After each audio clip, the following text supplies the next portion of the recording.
नमस्कार दोस्तों, मैं हूँ ऋतु और आप सबका स्वागत है हमारे YouTube चैनल स्वर्णिम भारत पे। रिसेंटली एक इंग्लिश मूवी रिलीज हुई है जिसका नाम है ओपनहाइमर। काफी यंगस्टर्स इसको देखने के लिए जा रहे हैं, मगर इसके रूट्स हमारे सनातन धर्म से भी जुड़े हुए हैं। ओपनहाइमर, जिनका नाम था जूलियस रॉबर्ट ओपनहाइमर, ये अमेरिका में रहने वाले एक बहुत ही रिनाउंड फिजिसिस्ट थे। मगर उनका क्या कनेक्शन है हमारे भगवत गीता से? उन्होंने ऐसी कौन सी लाइन कही हमारे भगवत गीता से?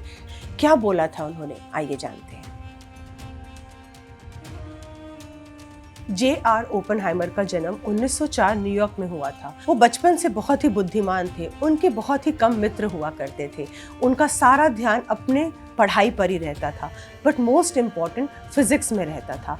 23 साल की उम्र में उन्होंने हार्वर्ड से PhD तक प्राप्त कर ली थी। फिर आया वर्ल्ड वॉर 2 का समय। वो बहुत ही विनाशकारी समय था पूरे विश्व के लिए। यूएस के प्रेसिडेंट रोजवेल्ट ने उनसे रिक्वेस्ट करी कि अब समय आ गया है कि यूएस को अपने मैक्सिमम पावर का प्रदर्शन करना पड़ेगा। क्या था वो प्रदर्शन? एटॉमिक पावर बनने का। तो ओपनहाइमर ने अपनी पूरी टीम के साथ मिलकर न्यूक्लियर वेपन बनाया। उन्हें हम फादर ऑफ एटॉमिक बॉम्ब भी कहते हैं। 16 जुलाई 1945 को उन्होंने मेक्सिको में इस न्यूक्लियर टेस्ट को कंडक्ट किया। इस बॉम्ब का नाम था ग्रेविटी और इस पूरे टेस्ट का नाम दिया गया ट्रिनिटी। जब उन्होंने ये टेस्ट ट्रिनिटी को कंडक्ट करा, उन्होंने इस्तेमाल किया प्लूटोनियम 239। वो इतना डिस्ट्रक्टिव था जितना उन्होंने इमेजिन तक नहीं किया था। इतना मास डिस्ट्रक्शन हुआ, हजारों लोग मारे गए।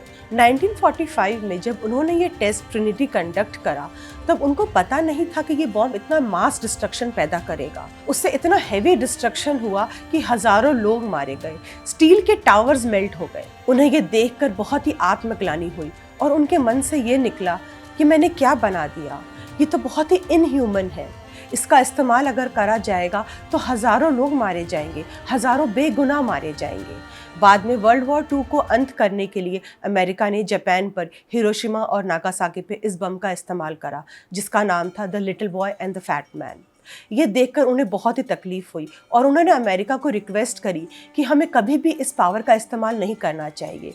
इसका फलस्वरूप क्या हुआ? नए प्रेसिडेंट ने उन्हें उनकी पोजीशन से रेस्टिगेट कर दिया। उनको अपनी जॉब से हाथ धोना पड़ा। उन्होंने अपना पूरा जीवन एक लेक्चरर के रूप में बिताया। बहुत बार नोबेल प्राइज के लिए उन्हें नॉमिनेट भी किया गया, पर अनफॉर्चुनेटली उन्हें कभी भी कोई नोबेल पुरस्कार नहीं मिला। मैं ये नहीं मानती कि वो बहुत ही क्रूअल आदमी थे। उन्होंने जो ये न्यूक्लियर वेपन बनाया, अपनी कंट्री के कहने पे बनाया, उसको प्रोटेक्ट करने के लिए बनाया, मगर यहाँ तो उसका डिस्ट्रक्शन हो रहा था, तो वो इसके बिल्कुल अगेंस्ट थे। वो जीनियस जरूर थे, मगर क्या वो क्रूअल थे? ये एक डिबेटेबल टॉपिक है। तो ऐसा क्या कहा उन्होंने अपनी डेथ से पहले 1965 में, जो वो इतने फेमस हो गए? ओपनहाइमर एक बहुत ही ग्रेट साइंटिस्ट थे, मगर क्या आप ये जानते हैं कि वो संस्कृत के बहुत ही बड़े विद्वान थे? उन्होंने काफी किताबें संस्कृत लैंग्वेज में उनकी ओरिजिनल स्क्रिप्ट में पढ़ी थी और उनमें से एक थी भगवत गीता, जो उन्हें बहुत ही ज्यादा प्रिय थी। भगवत गीता बहुत सारे लोगों को इन्फ्लुएंस करती है। हर क्वेश्चन का आंसर उसमें मिलता है। उसे पढ़ने से हमारे मन में शांति मिलती है और हमारे क्वेश्चंस का आंसर ही हमारा मन और हमारी बुद्धि देती है। हम सब जानते हैं भगवत गीता अर्जुन और श्री कृष्ण के बीच में एक संवाद है। एक योद्धा होकर भी कहते हैं कि मैं लड़ नहीं सकता। भगवान उन्हें मोटिवेट करते हैं।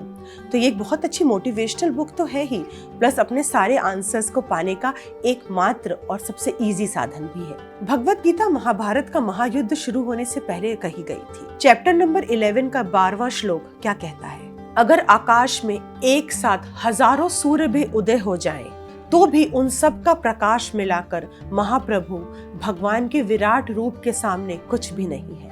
अध्याय 11 में भगवान श्री कृष्ण अर्जुन को अपना विराट रूप दिखाते हैं। भगवान अर्जुन को एक स्पेशल आईसाइट प्रोवाइड करते हैं, जिसके द्वारा अर्जुन भगवान के विराट रूप का दर्शन कर पाए।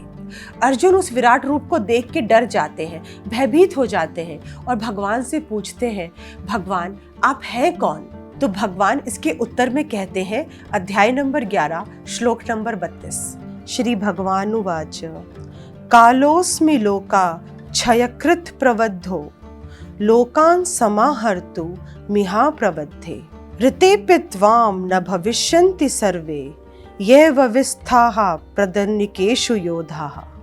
इसका हिंदी में अनुवाद है, भगवान कहते हैं, अब मैं मृत्यु बन जाता हूँ, दोनों लोगों का नाश करने वाला।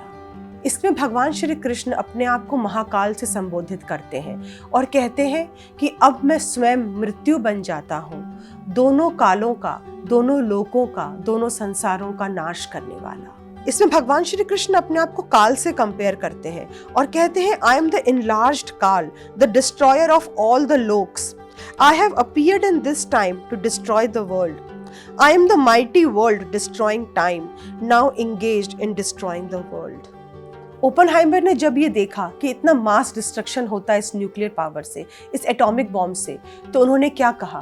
उन्होंने कहा, there is blood on my hand. उन्होंने कहा, now I have become death, the destroyer of the world. वो अपनी पूरी जिंदगी एक चेन स्मोकर थे और अंत में उन्हें थ्रोट कैंसर हुआ और 62 की उम्र में उनकी मृत्यु हो गई। भगवान श्री कृष्ण कहते हैं, आई एम इनविंसिबल, मुझे कोई नहीं हरा सकता। और मृत्यु तो इनएविटेबल है, आनी ही है। जिसने जन्म लिया उसकी तो मृत्यु होगी ही। उम्मीद करती हूँ इस वीडियो में आपने कुछ नई जानकारी प्राप्त करी होगी। अगर ये वीडियो आपको अच्छा लगा तो इस चैनल को सब्सक्राइब करें और इस वीडियो को लाइक करें। धन्यवाद।